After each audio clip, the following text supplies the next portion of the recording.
We're starting off with a big one. It concerns the money in your pocket, what you buy in the market, how your salary measures up with your cost of living. The MBS recently released latest inflation figures for the month of April. We've not even gotten into what's happening in May just yet, but let's unpack what is going on right now. We're joined on the program by Professor of Economics, Allegheny College, Pennsylvania, USA, Professor Stephen Onyewu joins us live on the show this morning to walk through these figures. Good morning, Prof. Welcome to the Morning Brief. Thank you very much, Ayode. It's a pleasure to be with you this morning. Well, Prof, how are you doing? Well, we're still trying to grapple with these figures because this government has a target which it's set. And we'll get into that target. But I'd like you to speak to us about the basics. What's making our inflation figures defy the global trend? So it seems like the global economy is going in one way and our inflation figures going in the opposite direction. We've seen inflation figures tapering across the world, but it's not the same for us in Nigeria. So why is Nigeria's case peculiar? Let's start off with that, Prof. Okay, thank you very much. So let's start with some context here. You're absolutely right that global inflation has been easing from the peaks that it reached during the pandemic. So we look across the world, we see evidence that prices have been falling. In fact, the IMF just came out with some data that show that inflation fell from 8.7% in 2022 to 5.7% in 2024. And it is expected to keep falling. The world food price also declined by about 25% within the past year. But unfortunately, here in Nigeria, food price has gone up by 40%. So absolutely, this is a very troubling situation for us here in Nigeria. That whereas inflation has been declining globally, regionally, you look at all the major regions, you will see that the trend is downwards. And as you said also, you will see that the headline inflation in Nigeria has gone up from 33.2% in March to 33.6% this April. And also, if you look at it from year-on-year basis, you'll see that it increased from 24.6% in 2023 now to 33.69%. So that is really very, very troubling. Now you ask, so why is inflation rising in Nigeria, whereas it has been falling in other parts of the world? Well, one reason is that the Central Bank of Nigeria has been using the wrong instrument to fight inflation. Let me just put this in perspective. You see that across the world, countries have been raising interest rates in order to fight inflation.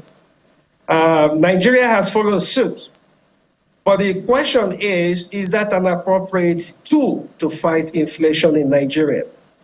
Why are these other countries raising interest rates to fight inflation? Well, the reason is that during the global financial crisis in 2008 and 2009, in order to stimulate the economies, America, the Eurozone, all adopted what is known as quantitative easing. So quantitative easing is a monetary policy whereby governments or central banks buy securities from the public and in the process increase the money supply. And so by increasing the money supply, interest rates are driven down. So quantitative easing in the US, Europe, and in advanced countries led to historically low interest rates. In fact, so low that they were close to zero. And that continued for almost a decade.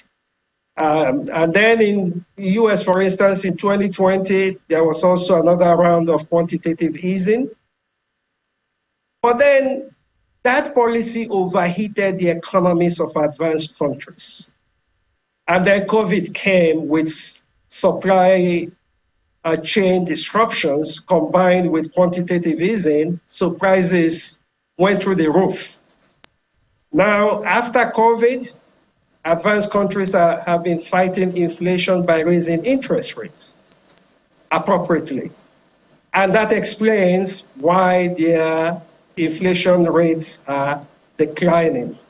Now, I want to quote something that a renowned Nobel Prize economist said in 1963, Milton Friedman. He was famous to have said that inflation is always and everywhere a monetary phenomenon. In other words, that inflation is usually caused by monetary authorities increasing money supply to the extent that you have too much credit. Now, in the case of Nigeria, that is not the case. Actually, Milton Friedman would be wrong to characterize Nigerian inflation as a monetary phenomenon. Inflation in Nigeria is more of a structural problem than a monetary problem.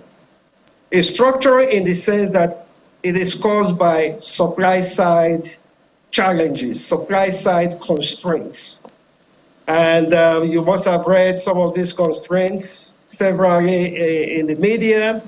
They include security challenges in the food-producing regions of Nigeria. They include climate change, which has caused many farmers to be displaced and are now living in IDPs, internally displaced persons locations. It's also caused by rising transportation costs as a result of the removal of fuel subsidies and also the depreciation of the naira, which has increased the cost of importing food.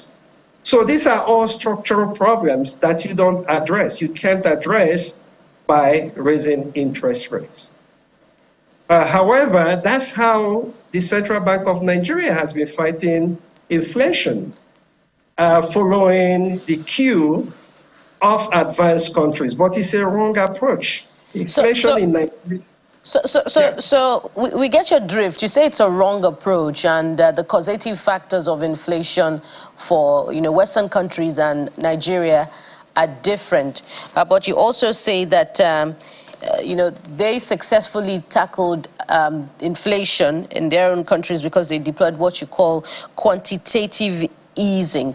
But back here, I wonder if you're suggesting that that approach should also be deployed to tackle Nigeria's inflation such that there can be results.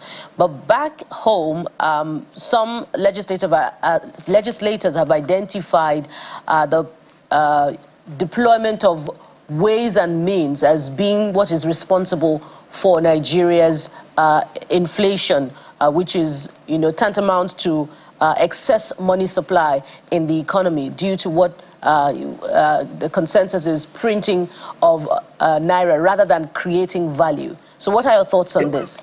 Yes, okay, that's right. Yeah, the ways and means brouhaha is a problem in the sense that it puts money in the hands of people who did not invest the money in productive sectors of the economy, spend the money on consumptions, and dump that into our foreign exchange markets and contributed to the depreciation of the naira. But then, how do you use rising interest rates to address that? That's the question. So even if you assume that ways and means was a problem, how would raising interest rates solve that? Let me give you an example here. Countries that raise interest rates because of excessive credit. because interest rates are so low that people go on borrowing spree. They are buying houses because mortgage rates are low. They are buying cars because car payments are very, very manageable. They are taking student loans because repayment conditions are very favorable. So you overheat the economy that way as a result of low interest rates. But let me give you some numbers here. Do you know that credit to the private sector in Nigeria is only 12% of GDP? And of that amount, only 10% of private sector credit goes into consumer credit. So the problem is not that people are borrowing too much and then they are spending excessively and overheating the economy. That's not the problem. So you use interest rate as a tool where you have excessive credit and excessive consumer spending and also excessive investment spending by firms. But that's not the case in Nigeria. So why use that instrument? The problem in Nigeria is the supply side. Okay. Now, talking about the demand side, go and talk to Nigerians. How many Nigerians can boast of having a few thousand naira in their pockets to spend? Nigerians are scrambling for cash. They don't have cash. So how would that fuel inflation? And why would you use interest rates when the demand for goods and services is shallow in Nigeria? And that's why I keep saying that it's a wrong tool. The fact that other countries are using it does not mean that Nigeria should also do so. And that's why inflation keeps going up. In fact, I warned back in 2022, in May 2022, when we began this journey towards inexorable rise in interest rates, I raised an alarm. I say, hey, this is the wrong approach. And now, if you look at the trajectory of inflation since May 2022, you'll see that it has been on an upward trend. If I may butt in, my apologies if I may butt in, because now we need to now start talking solutions. I know that in the Eurozone, based on the ECB numbers, we're seeing inflation numbers getting to that target. Their target is 2%. When you take the likes of maybe Romania and the outliers like Turkey, whose numbers are quite high. Romania is about 7% at about January or so. Most of them are around 5, 3, 2, and even some are just going way down, including the UK, and it goes to Americas. You see similar numbers because we can see how interest rate is helping to curb the taper down inflation. And you said we're using the wrong approach, meaning that our diagnosis of possible cost push may be a wrong one. So how should we work now to begin to bring down this number, although the rate appears to be slowing down, but the numbers are increasing? Yeah, well, so there are two things we could do. As you know, food inflation forms a preponderance of the inflation we have been witnessing. So it's mainly caused by increases in food prices. So the question becomes, how do we slow that down? How do we slow down food inflation? And there are two things we could do. One is short term, the other one long term. The short term is that we can begin to tinker with some of the supply side factors that are causing supply shortfall. Things like restoring security in food producing areas, getting displaced persons to go back home, to go back to farms. And simple things like that. We can use that to now increase food production. The other thing we can do too in the short term is to help farmers to learn how to adapt to climate change. So many of our farmers are oblivious of the tools and mechanisms for adapting to climate change. So we can begin to raise their capacities to adjust to climate change. The other thing too we can do is with regard to the transportation costs that are just crushing not only farmers but low-income people in Nigeria. We can do something about that. We can subsidize transportation by investing in mass transportation, like other countries have done, like India. India's agricultural production has received a big boost because of India's heavy investment in public transportation. So we can do that. So these are short-term measures. Another short-term measure is, look at our youths. Are they farming? They're running away from farming.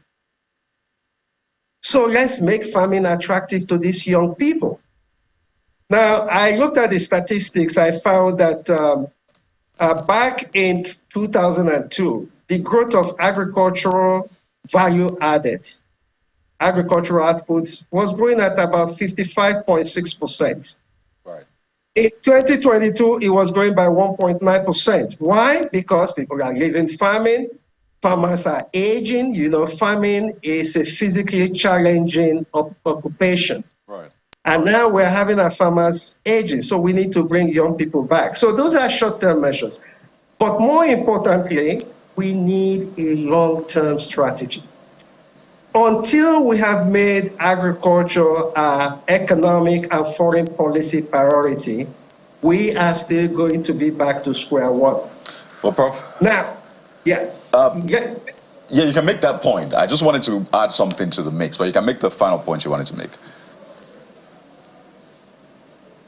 Okay, let me just add. Okay. Oh, yeah. Let me make a very final point. Right. Very final point. Right. Do you know that in the 1950s, India was pejoratively characterized as the begging bowl nation? Their food crisis was so severe, more severe than Nigeria. But then their prime minister at that time, Jawaharlal Nehru, in the 1960s, declared agriculture as India's top economic and foreign policy priority. And then India pursued that, invested heavily in rural infrastructure, in mechanization, in land reforms that gave farmers access to land, irrigation system, rural infrastructure, massive investment in public transportation. The results go to India today. In fact, India's problem is that they are overproducing food. The government is even so scared that food prices may fall so low that farmers will be discouraged from farming. Well, so that's how you do it in the long run. We need to take a stand and say, we want to turn around our agricultural sector. Well, interesting one there, Prof. But I'd like to add two things to the mix. I said one earlier, but let me add two to it. One, this government's target is 21.4% inflation. I wonder if you think that is still achievable at the rate we're going. On the flip side is, incidentally, yesterday when the new figures came out, Labour and the governments were negotiating for minimum wage, a new minimum wage. Labour had asked for 615,000, which of course a lot of people had said. Even Labour had said, well, we know that it won't come to that, but let us know what you're offering. Now the government has offered, they've offered 48,000 naira. That's less than a 50% increase. Labour sort of got angry, said they're no more part of the talks. So, I mean, how do you factor this into the government's target where we're at right now? Is 48%, 48,000 fair for you as an economist? And what are the possible effects of a new minimum wage?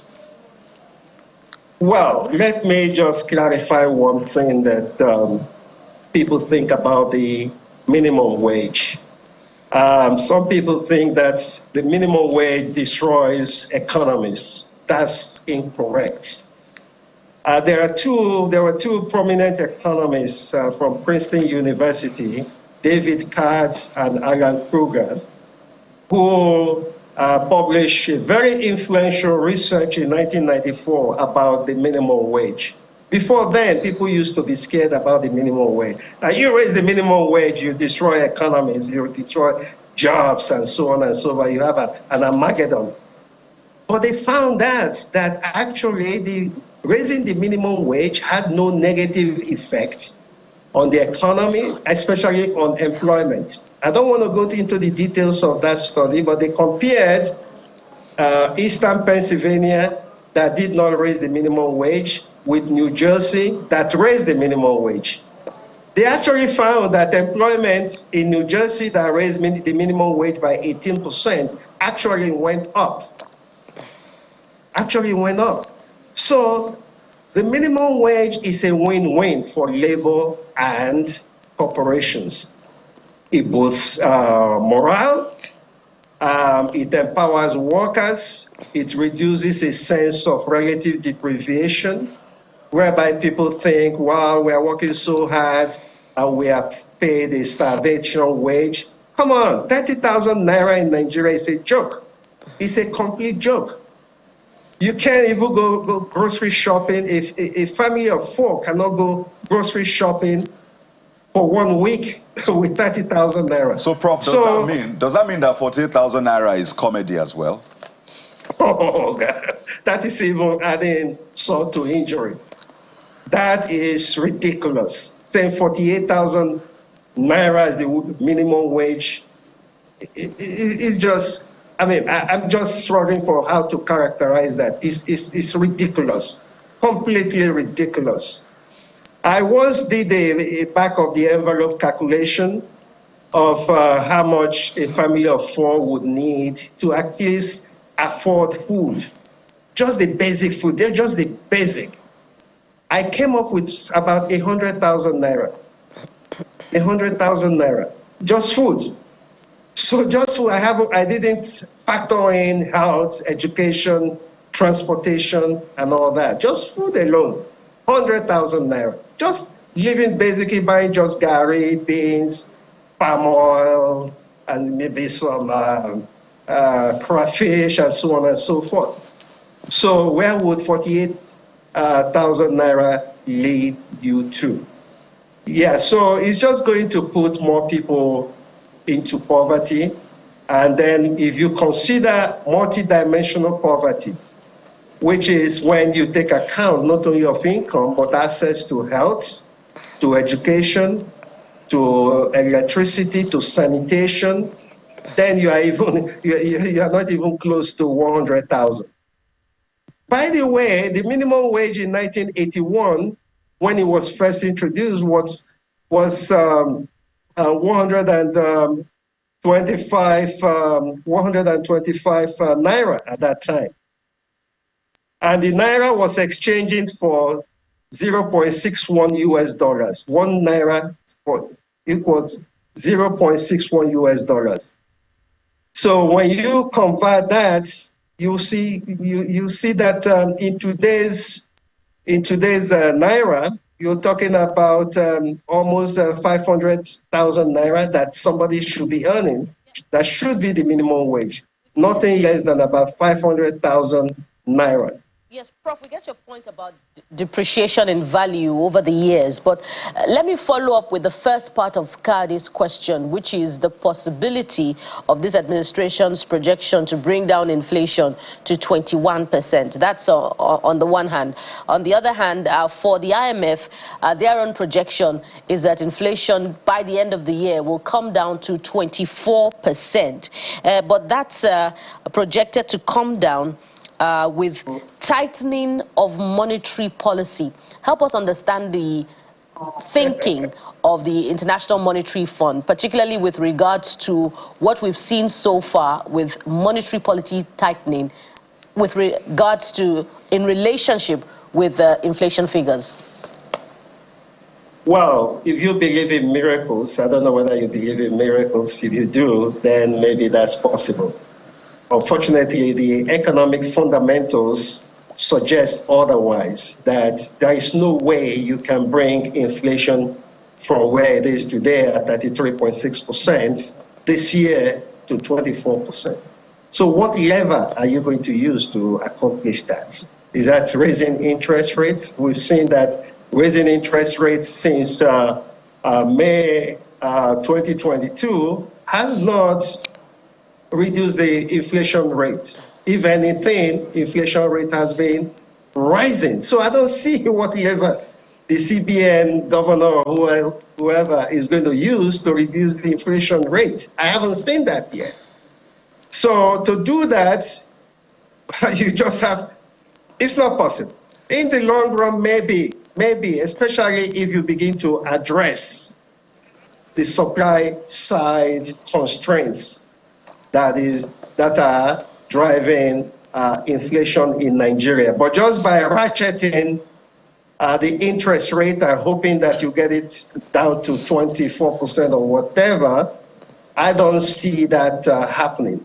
So they have to change their strategy if they want inflation to go down. By the way, there is another thing that people need to understand about inflation.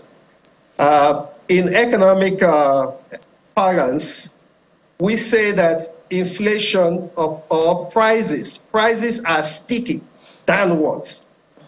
Prices are sticky downwards. That is, when prices go up, they almost always don't come back rapidly. It takes a while for them to come down. All right? So that's number one factor. There is also a lag in inflation targeting. So policies you put in place today to reduce inflation, you may not see that policy work until about 2 or 3 years down the line. All right, so it takes time for inflation to work itself through.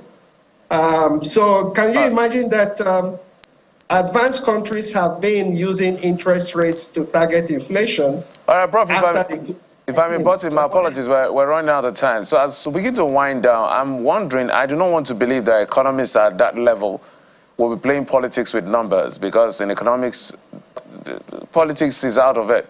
So what do you think they are seeing that is giving them that optimism to say that they can taper it to maybe the 20s, 21 as they suggest, given their projection, and then the IMF has also talked about something slightly above that. What do you think they are seeing that every other person is not seeing? Because if you listen to the president, he said this reset is necessary to put the country on a trajectory of growth. And the Monetary Policy Authority and the Fiscal Authority have been speaking confidently, despite the fact that the numbers are not as, are not looking as good as we want to see it. So what are they seeing that we're not seeing? Well, let me give them the benefit of the doubt. Let me just try to be soft a little bit. One conduit through which maybe prices would fall a little bit precipitously is through the foreign exchange angle. So because Nigeria is import dependent, prices also increase significantly when we merge the parallel market and the official market. And so the Naira depreciated very, very rapidly, and that caused import prices to rise. So if by some luck or by some magic or whatever they do, we see the Naira begin to appreciate, such as it did maybe a few weeks ago when people were very excited, myself included, that, oh, finally, the Naira is going to break the 1,000 level, 1,000 mark, and exchange below 1,000. So if we saw that going in that direction, perhaps then we might see that translate into lower prices because we are an import-dependent economy. That's honestly the only way, or the most likely way, that they believe that they can quickly bring inflation down by making sure that the Naira regain its value, right, and recover its true value. So that's the only way. Other than that, if it's true, raising interest rates, if anything, I think it would worsen inflation. Because go and talk to manufacturers. They're going to tell you that, look, borrowing cost is going to rise, and input costs will rise, and therefore they will have no choice but to increase their prices. Quite a lot to unpack, really. You can just break this conversation down into a textbook. But I would like to thank you so much, Professor Stephen Onyewu, Professor of Economics, Allegheny College, Pennsylvania, USA. Thank you for giving us your insights on this very important matter. It's my pleasure. Nice talking to you all. Thank you so much for inviting me. Absolutely. Okay. We'll take a moment now and we'll turn our attention to yet another thorny issue. It concerns the politics in Rivers State. Goodness me. Stay with us.